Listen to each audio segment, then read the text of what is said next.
নমস্কাৰ বন্ধু বান্ধৱীসকল, স্বাগতম জনাইছোঁ পাকঘৰলৈ। আজি আপোনালোকলৈ এটা ইজি টেষ্টি হেল্ডি ৰেচিপি লৈ আহিছোঁ। হয়, আজি আমি দহি পৰাঠা বনাম। তেনেহ'লে আহকচোন, সময় নষ্ট নকৰি কেনেকৈনো বনাইছোঁ চাই লওঁ। দহি পৰাঠা বনাবলৈ প্ৰথমে আমি লৈছোঁ দৈ 1 কাপ আৰু 4 ভাগৰ 1 অংশ ব্যৱহাৰ কৰিম।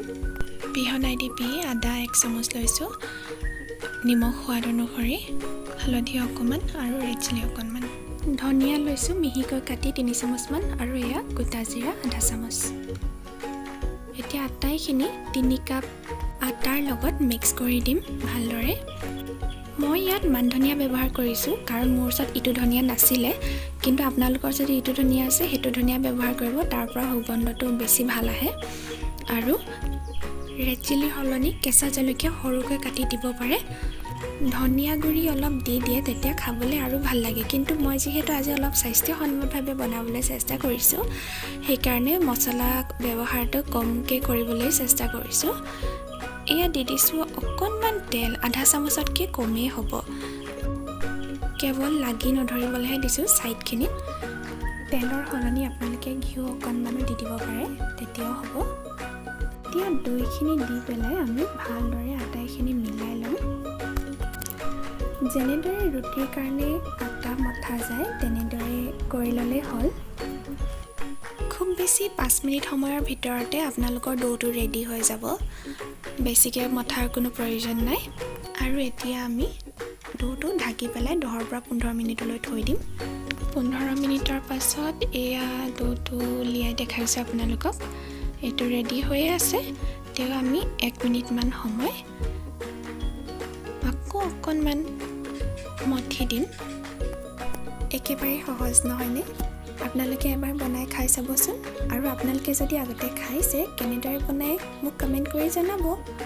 এতিয়া আমি সৰু সৰু বল বনাই লওঁ। একেবাৰে সহজ বল বনোৱাটো, সেইটো কোনো দেখাবলৈ প্ৰয়োজনে নাই। বলকেইটা বনাই আমি অলপ শুকান আটা গুড়ি সানি এনেদৰে ৰাখি যাম। আৰু আটাইকেইটা বল বনাই লৈ আপোনালোকক দেখাই আছোঁ মই পিছৰ প্ৰচেছটো। মই চাহ খোৱা কাপৰ জোখত 3 কাপ আটাই 8টা বল বনাই ৰেডি কৰিলোঁ। এতিয়া আহক বেলোঁ। অলপ শুকান আটা গুড়ি ছটিয়াই ল'লোঁ, তাৰ পাছত এতিয়া বেলিবলৈ আৰম্ভ কৰিছোঁ। লাগি ধৰিলে আৰু অলপ আটা গুড়ি ছটিয়াই ল'ব আপোনালোকে। এইটো বেলা হৈয়ে গৈছে, এনেকৈ পুৰিও খাব পাৰে, নাইবা আজি মই 3-কোণীয়া পৰঠাও বনাম আৰু 4-কোণীয়া পৰঠাও বনাম। তাৰ কাৰণে অকণমান তেল দি লৈছোঁ। এতিয়া 4-কোণীয়াটো বনাই দেখাইছোঁ আপোনালোকক। অলপ তেল দিলোঁ, ময়দা দিলোঁ, এনেদৰে ফ'ল্ড কৰি দিছোঁ। তাৰপিছত আকৌ যিমানবাৰ ফ'ল্ড কৰিব মানে প্ৰতিবাৰতে অকণমান তেল আৰু অকণমান ময়দা দি পেলাই এনেদৰে স্ক্ৰীণত দেখাৰ ধৰণে আপোনালোকে বনাই ল'ব। একেবাৰে সহজ, আপোনালোকে জানেই চাগে, তথাপিও মই নজনাসকলৰ কাৰণে কৈ দিছোঁ। তাৰপিছত আকৌ ইয়াক ভালদৰে বেলি ল'ম 4-কোণীয়াকৈ।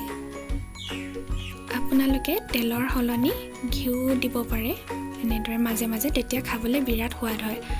মই আকৌ এলাহতে আকৌ ঘিউটোতো গলাব লাগিব, সেইটো কাৰণে মই তেলেৰে দি পাল মাৰিলোঁ। আপোনালোকে কিন্তু তেনেকুৱা নকৰিব, কাৰণ তেলতকৈ ঘিউটো বেছি স্বাস্থ্যসন্মত। যদি ঘিউ থাকে, ঘিউ দিলে ভাল হয়। আটাইখিনি মোৰ বেলি এনেদৰে হৈ গৈছে। মই আপোনালোকক 3-কোণীয়াটো দেখাবলৈ পাহৰি থাকিলোঁ, মানে পাহৰি থকা নাছিলোঁ একচুৱেলি। পাপাই ভুলতে কেমেৰাটো অফ কৰি দিলে, আপোনালোকক সঁচা কথাটো কৈ দিছোঁ। আৰু কেৰাহীখন গৰম হোৱাত পৰাঠাটো দি দিলোঁ। আমি চবেইতো পৰাঠা বনাব জানোৱেই। অলপ সেকি লৈছোঁ দুইফালে। এতিয়া ইয়াত তেল দি দিম, অকণমান দি দিম তেল, তাৰপিছত ভালদৰে সানি লৈছোঁ। আৰু এটা কথা আপোনালোকে মন কৰিব যে আমি ছাইডখিনিত বেছিকৈ গুৰুত্ব দিব লাগে, কাৰণ ছাইডখিনি যদি কেঁচা থাকি যায় তেতিয়া খাবলৈ কিবা ভাল নালাগে, নহয় জানো? চ' আপোনালোকে এনেদৰে দেখুৱাৰ ধৰণে ছাইডখিনি অলপ অলপ হেঁচি দিব, ধুনীয়াকৈ ফুলি আহেই। এইটো প্ৰায় হৈয়ে গৈছে। আৰু আপোনালোকে যদি মোৰ ভিডিঅ'টো চাই ভাল পাইছে, তেনেহ'লে লাইক এটা কৰিবলৈ নাপাহৰিব। আৰু মোৰ ভিডিঅ'বোৰ চাই যদি ভাল পায় আৰু মোক যদি আগবাঢ়ি যোৱাটো বিচাৰে, তেনেহ'লে মোৰ চেনেলটো ছাবস্ক্ৰাইব কৰি সহায় কৰিব বুলি আশা কৰিলোঁ। আৰু বেল আইকনটো প্ৰেছ কৰি দিব। যাতে মোৰ নিউ ভিডিঅ'বোৰৰ আপডেটছ আপোনালোকে পাই থাকে। এই পৰাঠাবিধ সুস্বাদু হোৱাৰ লগতে স্বাস্থ্যসন্মতও হয়। পাচনৰ কাৰণে বিৰাট ভালেই পৰাঠাবিধ। এতিয়া মই চাৰিকোণীয়া পৰাঠাটো বনাই অকণমান দেখাই দিছোঁ আপোনালোকক, আৰু আটাইখিনি এনেদৰে মই বনাই ল'ম। আৰু তাৰপিছত পৰিৱেশন কৰিছোঁ মই চোলেৰ লগত।